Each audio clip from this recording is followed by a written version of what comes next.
నందు అయితే ఇంకా పోలీస్ ఇన్ఫార్మర్గా అప్పు కూతురైతే ఉంటుంది. ఇంకా ఏంటి సార్ ఇలాంటి చిన్న చిన్న కేసులు కాదు, ఏదైనా మన పేరు వచ్చే మాదిరిగా ఒక పెద్ద కేసు అప్పగించండి అని అంటే ఇంకా రాజ్ ఫ్రెండ్ని అలాగే ఐశ్వర్యని ఇద్దరిని అయితే స్టేషన్ కాడికి తీసుకొని వస్తారు.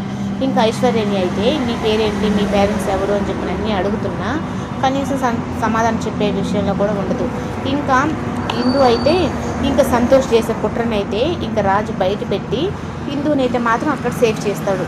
ఇంకా సంతోష్ కుట్రని నీ మంచి కోసమే నేను చేస్తే నువ్వు ఇలా కూడా తప్పు పడతావా అని ఇంకా సంతోష్ని అయితే ఇందు ముందే ఇంకా కొట్టి ఏం చేసావో నువ్వు తప్పు చెప్పురా అని చెప్పంటే నువ్వు తాగే ఆరెంజ్ జ్యూస్లో మేము మొత్తం మంది కలిపామంటే ఇంకా అక్కడి నుంచి ఇలాంటి వాడు అనుకోలేదురా, నేను నమ్మి ఇక్కడ దాకా రావడం నా తప్పు అని ఉంటుంది.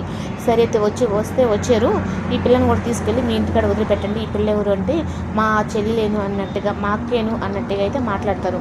ఇంకా ఐశ్వర్యాన్ని కూడా తీసుకొని ఇంక ఇంటి దగ్గర వదిలేసిన తర్వాత ఇంకా స్వరాజ్ అయితే ఇంకా బయట నుంచి వెళ్ళిపోయిన తర్వాత ఇంకా రేఖ అయితే ఇంకా వీళ్ళందరి ముగ్గురిని చూసి ఏంటి ఎక్కడికో వెళ్ళి వస్తున్నారు అంటే ఇంకా భ్రమరాంబ కూడా దాన్ని ఒత్తాసుగా మాట్లాడుతుంది.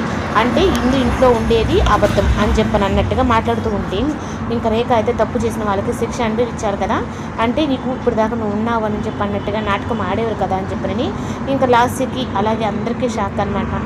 ఇంకా లేక శిక్ష చేస్తాను అనేటప్పటికీ ఇంకా అపర్ణకైతే చాలా కోపం వస్తుంది.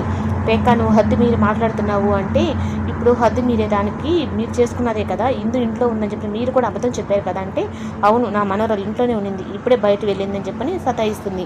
అవును ఆంటీ ఇప్పుడే నేను వెళ్ళాను, అది కూడా బయట తను వచ్చింది అనేటప్పటికే వెళ్ళాను అని చెప్పాను అనేటప్పటికి ఇంకా లాస్ట్గా కూడా నిజమే మమ్మీ తను ఇప్పుడే వెళ్ళింది, నేను కూడా అందుకే వెళ్ళాను, జోష్న వచ్చింది తను ఇంకా పడిపోతుందేమో మీకు ఎవరు కనిపించకుండా తను లోపలికి తీసుకెళ్దాము అని చెప్పనని, అయినా దీనంతటికి కారణం నువ్వేనే ఇందు అని చెప్పి అన్నట్టుగా లేఖ అయితే మాట్లాడుతుంది.